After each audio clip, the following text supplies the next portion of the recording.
Em virtude de hoje ser um domingo de Páscoa, um domingo diferente, então nós não vamos dar hoje, nesse domingo, sequência ao tema Reset. Nós vamos quebrar aqui um pouquinho hoje o protocolo para nós falarmos deste dia especial. E o tema de nossa mensagem de hoje então é: a morte não é o fim de tudo. Muitos de nós temos medo da morte, por não sabermos exatamente o que vem depois dela. Muitos outros têm medo da morte porque acreditam que a morte é o fim de tudo. Morreu, acabou, cessou tudo. Não existe mais uma experiência após morte. A morte, de certa forma, então, ela é temida por muitos. No entanto, a morte não é o fim de tudo. E podemos até dizer que a morte é a porta para uma nova vida. Essa nova vida, ela pode ser uma vida de bênção eterna ou uma vida de tormentos eternos.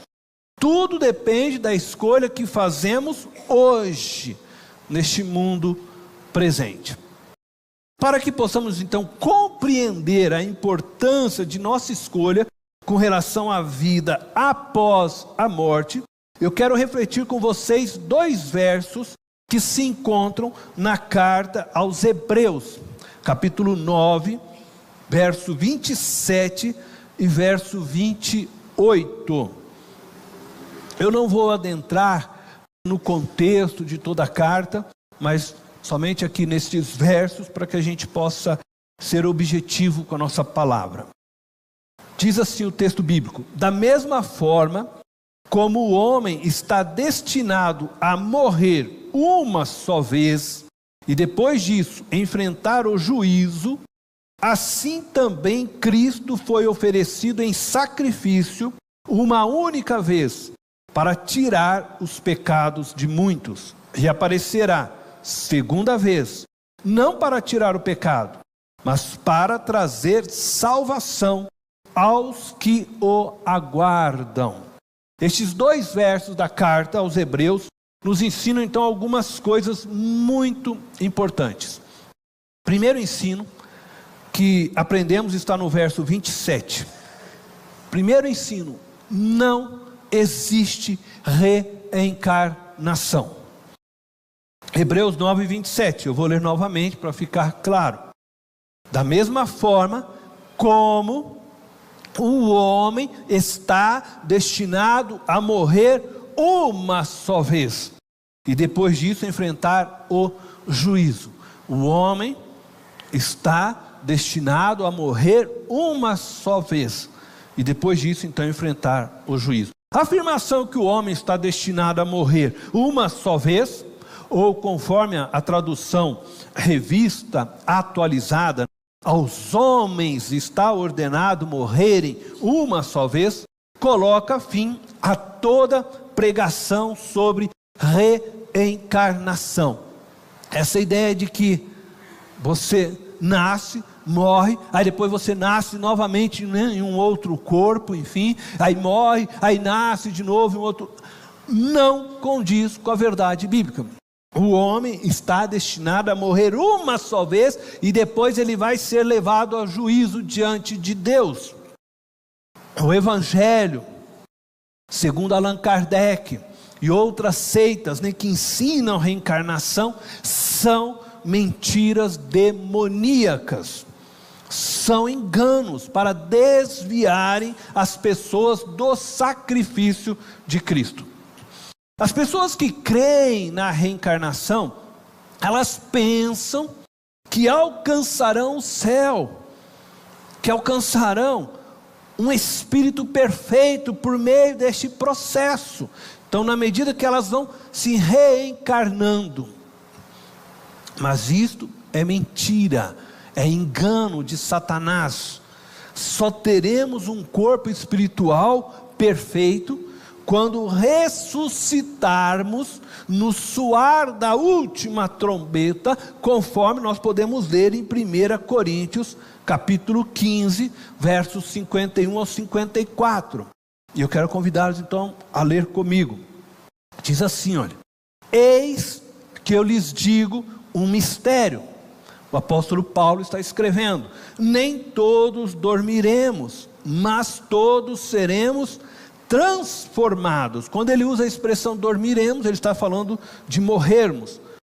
Verso 52: no momento, no abrir e fechar de olhos, ao som da última trombeta, pois a trombeta soará, os mortos ressuscitarão incorruptíveis, e nós seremos transformados. Ele está escrevendo naquele momento, nós, referindo àqueles que estavam vivos. Então nós que hoje aqui estamos vivos, seremos transformados, segundo as palavras do apóstolo Paulo. Pois é necessário que aquilo que é corruptível se revista de incorruptibilidade, e aquilo que é mortal se revista de imortalidade. Quando, porém, o que é corruptível se revestir de incorruptibilidade, e o que é mortal de imortalidade, então se cumprirá a palavra que está escrita: a morte foi destruída pela vitória. Amém? Esta ressurreição, descrita pelo apóstolo Paulo, só acontecerá àqueles que creram que Jesus Cristo é o Senhor e Salvador de suas vidas. Então essa ressurreição que ele está descrevendo, onde os nossos corpos são transformados para vivermos com Deus, ele está descrevendo isso à igreja lá de Corinto. Essa ressurreição será experimentada por aqueles que creem em Jesus Cristo. A ideia de reencarnação é uma furada que leva as pessoas a pensarem que podem alcançar a salvação ou a perfeição, se transformarem então num futuro aí anjos de luz ou qualquer coisa desse tipo, através das boas obras.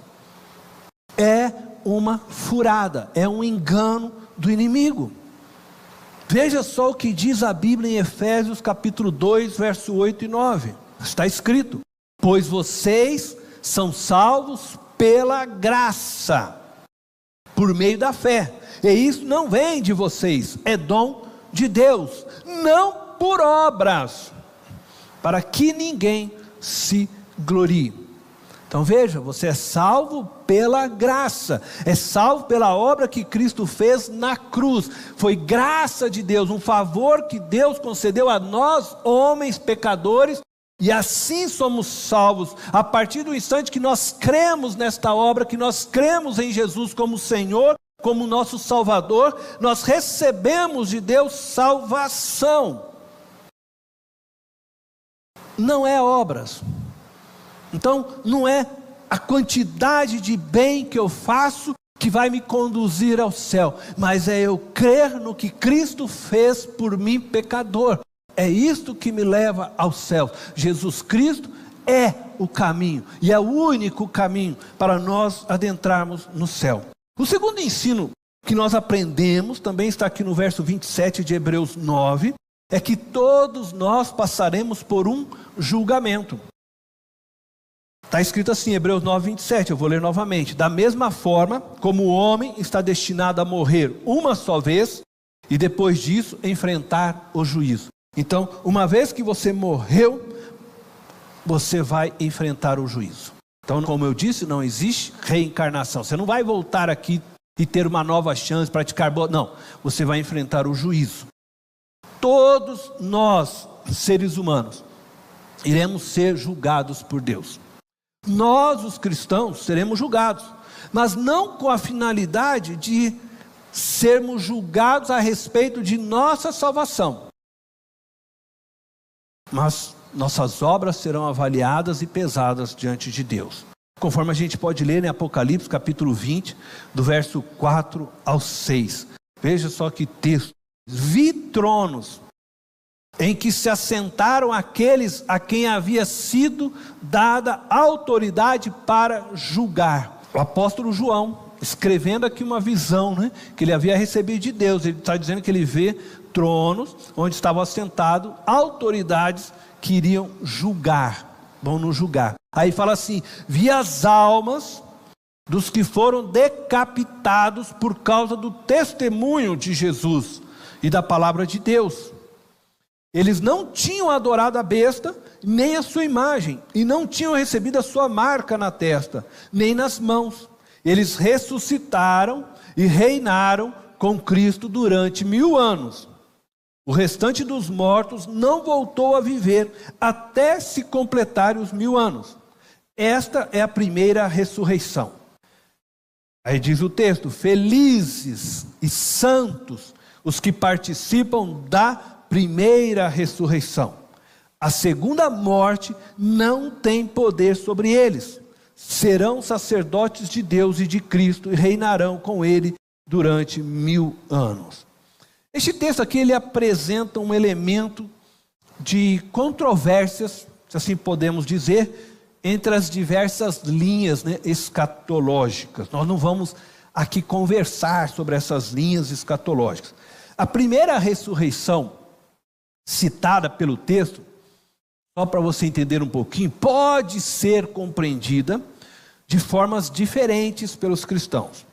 Se você é amilenista, se você crê que já estamos vivendo o milênio, a primeira ressurreição se refere ao momento em que você nasceu de novo. Então, quando nós cremos em Jesus, quando você creu, quando eu criei, naquele momento nós experimentamos já em Cristo a primeira ressurreição. E assim compreende aqueles que são amilenistas, que entendem que estamos vivendo já o milênio. Cristo já está reinando, os 1000 anos não são literais, já está acontecendo.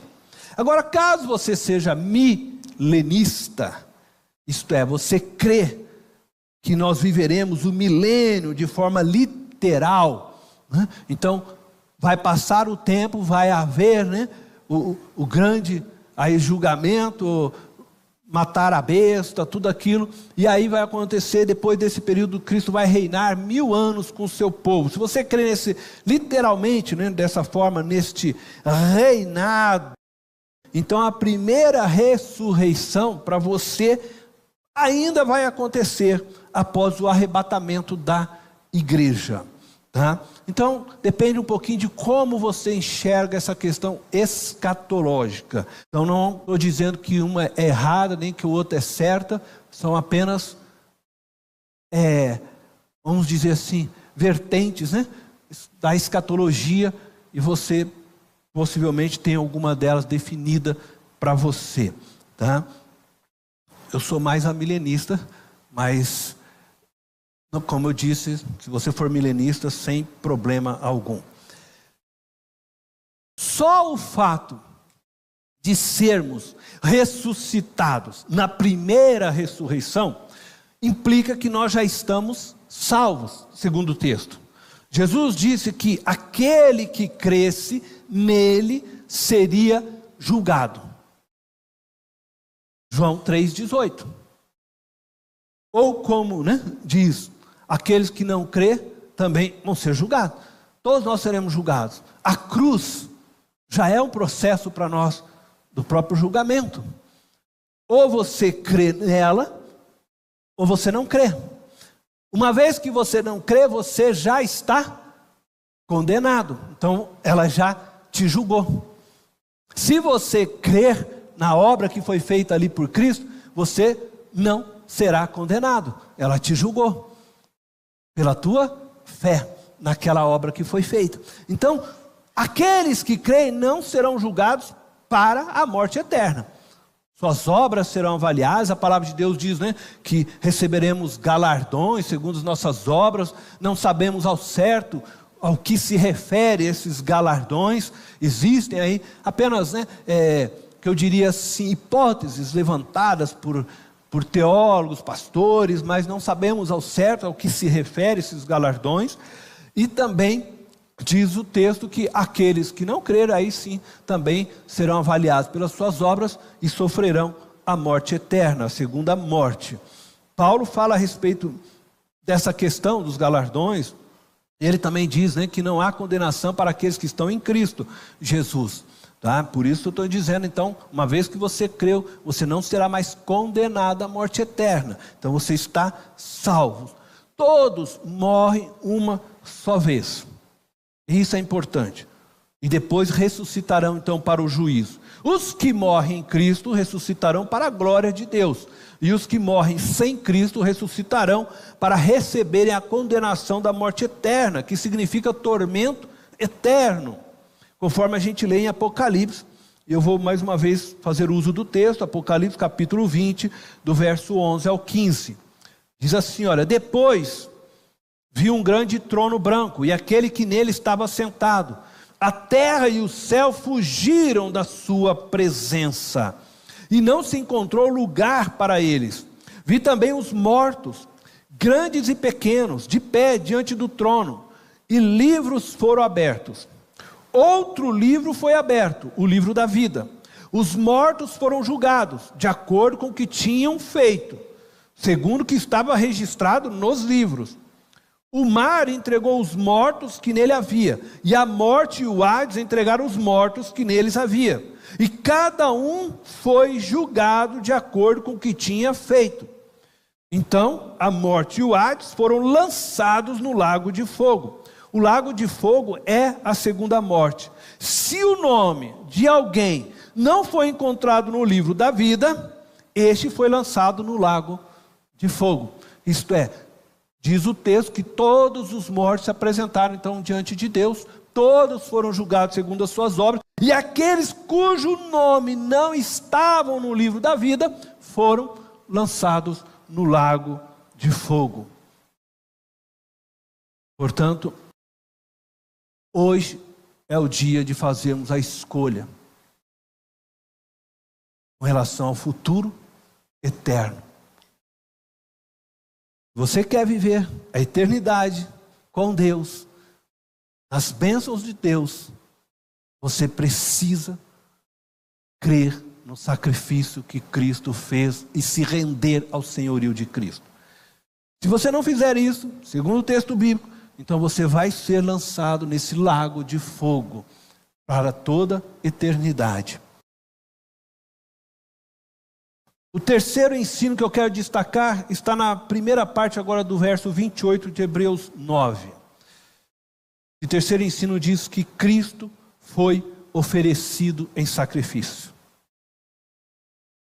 Veja só o que diz a primeira parte do verso 28 do Hebreus 9. Assim também Cristo foi oferecido em sacrifício, uma única vez, para tirar os pecados de muitos. Ele está fazendo referência, assim também Cristo foi oferecido uma única vez. Por quê? Ele diz que cabe ao homem morrer uma só vez. Aí está dizendo, assim também Cristo, né, foi oferecido uma única vez. Hoje é a Páscoa. A Páscoa, ela é comemorada onde nós trazemos à mente a morte do nosso Senhor Jesus Cristo, o sacrifício de Cristo. Nesse domingo nós celebramos a ressurreição e nós vamos daqui a pouco falar sobre isso. Mas este é o tempo em que nós trazemos à memória este sacrifício feito por nosso Senhor. E é o tempo então que nós celebramos a nossa salvação, através do sacrifício de Jesus como Cordeiro de Deus oferecido por nossos pecados. Sobre nós hoje, não pesa mais o julgamento divino. Não seremos mais condenados por Deus Pai, porque Jesus na cruz tirou os pecados que pesavam contra nós. Portanto, o diabo não tem mais do que nos acusar, porque Cristo na cruz pagou o preço dos nossos pecados, conforme nós podemos ver em Colossenses, capítulo 2, versículo 13 ao 15. Diz assim: quando vocês estavam mortos em pecados e na incircuncisão da sua carne, Deus os vivificou juntamente com Cristo. Ele nos perdoou todas as transgressões e cancelou a escrita de dívida que consistia em ordenanças e que nos era contrária. Ele a removeu, pregando-a na cruz, e tendo despojado os poderes e as autoridades, fez deles um espetáculo público, triunfando sobre eles na cruz. Que texto maravilhoso para nós, né? Texto maravilhoso. O texto está nos dizendo que quando eu e você ainda servíamos ao pecado, vivíamos para os prazeres da nossa carne, Deus, Filho, na cruz nos atraiu para morrer com Ele e sermos vivificados com Ele pelo Pai. E assim então recebemos o perdão por meio do sangue de Jesus derramado na cruz. É isso que este texto está dizendo. Toda a dívida que pesava contra nós, toda acusação, não tem mais poder sobre nós, porque Cristo na cruz pagou o preço de todo o nosso pecado, de toda transgressão qualquer. Ah, mas eu no passado, não importa qual foi o seu pecado. Não importa se um dia você abortou, não importa se um dia você assassinou, não importa se um dia você viveu na homossexualidade, não importa o que você fez no seu passado. Todo pecado foi perdoado na cruz por Cristo. Se você crê nesta verdade, se você crê neste sacrifício, não importa o que foi. Se assassinou, roubou, matou, não importa. Adulterou, não importa. Se você crê nesta verdade, todo seu pecado foi perdoado. Você está reconciliado com Deus por meio de Jesus Cristo.